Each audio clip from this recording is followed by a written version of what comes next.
Mae diwrnod arferol yn gallu newid lot, jyst achos dwi'n gweithio yn y maes ynni morol, ynni gwynt ar y môr a ynni niwclear hefyd.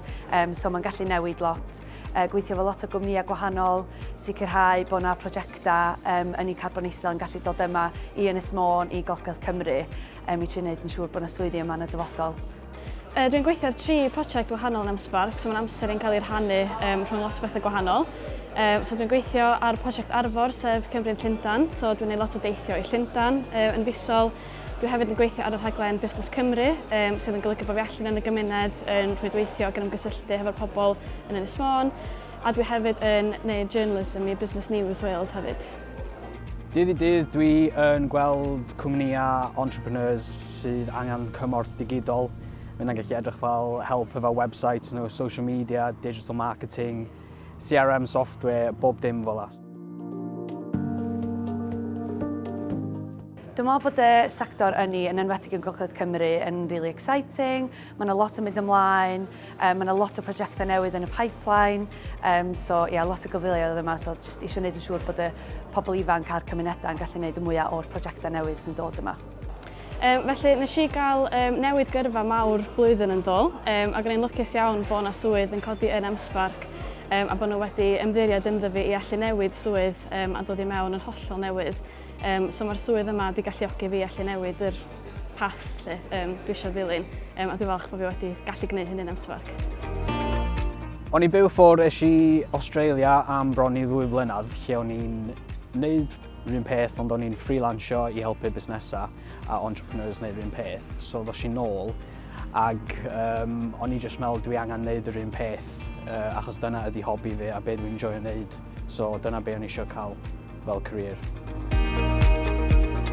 Be na denu fi at y swydd yma oedd na range, oedd o ddim jyst mewn un maes ynni.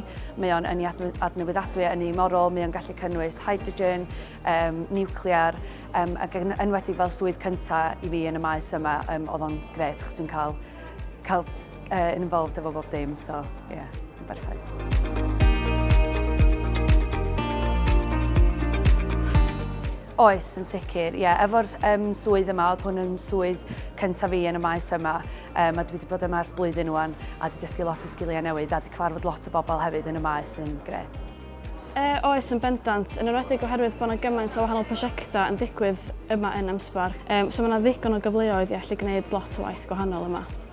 Oes, dwi'n gweithio efo Busnes Cymru rhan fwyaf o'r amser, a mae yna lot o just potential i bildio dy hun fyny yn M-SParc neu efo Busnes Cymru, mae yna swyddi yn dod fyny, mae pobl yn symud a ti'n cael just bildio dy ffordd fyny yn y cwmnïau.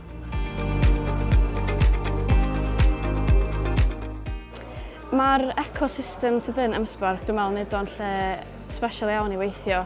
Fel ydych chi'n gweld tu ôl i fi, mae'r caffi yn fama yn ei hun yn rhywle lle mae pobl yn ymgysylltu yn aml. So mae'n gallu gweithio hefo cyn gymaint o bobl gwahanol o gwahanol sectorau yn gwneud o'n lle arbennig iawn. I fod yn deg, mae M-SParc just yn wahanol i lot o busnesau dwi wedi gweithio yn y cwmnïau.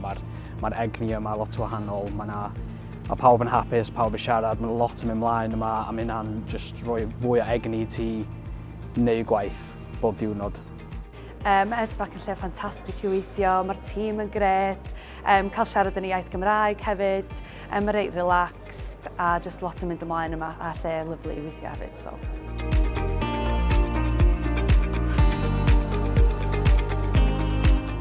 Swn i'n deud i trio ffeindio allan be wyt ti'n licio wneud, be wyt ti eisiau mynd i wneud. Mae hynna'n rili bwysig iddo fi. Os dwi ddim yn licio be dwi'n wneud, fyddai'm eisiau wneud o am hir anyway. So mae'n bwysig darganfod be ti'n licio wneud, be ydy'r hobi di, ac really just pwysio dy hun allan, cael dy enw allan. So ni'n trio wneud lot o gwaith ymchwil i be sydd o gwmpas chi'n lleol, achos ella os ydych chi'n gwybod amdano fo, ond mae yna lot o swyddi yma yn lleol, ydych chi jyst yn gorfod sbio'n iawn amdano nhw, gwneud cysylltiadau newydd, siarad efo'ch rhieni, efo'ch ffrindiau, efo ffrindiau'ch rhieni, teulu, pwy maen nhw'n nabod, a jyst trio cael profi gwaith yn y maes, os mae o'n wsos, os mae o'n internship am cwbl o fisoedd, lot o brofiad hefyd yn eich chi sefyll allan, ond jyst chwilio amdano fo a gofyn o gwmpas. Fyswn ni'n dweud yn bendant sy'n neud i'r ymchwil, yn byw yn rhywle mwy gwledig fel Ynys Môn, dio ddim mor hawdd mynd ar-lein, edrych ar Indeed am waith. Mae'n cymryd lot mwy o ymdrech, dwi'n meddwl, i edrych ar busnesau lleol, mynd yn uniongyrchol i'r llefydd yna. Felly gwneud yr ymchwil a siarad efo pobl, y mwy o bobl ydych chi'n dod i'n nabod, y mwy mae'r ecosystem yn tyfu iddo chi a fydd y rhwydwaith yn mynd lot mwy. Mae yna lot o stakeholder engagement a hefyd i trio wneud yn siŵr bod y cymunedau lleol yn gallu cael y mwyaf allan o'r prosiectau sy'n dod yma. Mae gallu siarad efo nhw yn eu iaith cyntaf nhw a iaith cyntaf fi yn really special, so really pwysig. Do, yn bendant. Mae yna gymaint o swyddi yn cynnwys yn fi lle mae gallu siarad Cymraeg yn hanfodol. Mae yna lot ohonyn nhw yn yr ardal hefyd sy'n gofyn i chi siarad Cymraeg. Felly mae gallu a cael y sgiliau i allu gwneud yn rhywbeth sydd yn bwysig iawn. Mae dod fyny fama a bod i ffwrdd yn Australia wedi ddod â hiraeth i'r iaith i fi pan mae'n i ffwrdd. So mae dod nôl i Ynys Môn sydd yn Cymraeg trwy a trwy. Mae'n really helpu fi ail-ddysgu be o'n i'n wybod pan mae'n ogyn bach, so mae'n grêt. Dwi'n dod o Ynys Môn yn wreiddiol, so mae o'n fraint i fi gallu aros yn yng nghartre a gallu gweithio yn rhywle dwi'n nabod yn dda. A mae'r rhwydweithiau sydd gen i yma yn barod hefyd wedi galluogi i gario ymlaen gweithio yn yr byd gwaith dwi eisiau bod yn. Mae Sir Fôn yn amlwg yn wledig, ond mae yna gymuned clos o bobl yma. Mae'r rhwydwaith ydych chi'n gallu adeiladu'r pobl ydych chi'n dod i nabod yn tyfu yn ofnadwy o sydyn, gan bod ni gyd mor agos. Mae'r pobl, y Cymraeg, jyst yr egnis yma, a mae'n really gallu helpu fi bransio allan network fi i gyfarfod fwy o bobl a potential clients. Wel, dwi'n dod o Sir Fôn, so be well, really. Dwi'n lwcus iawn o gallu gweithio yma. Mae'n le anhygoel, a jyst gallu siarad yn ei iaith Cymraeg, iaith cyntaf fi, a gweithio'n lleol. Mae'n teimlad rili da.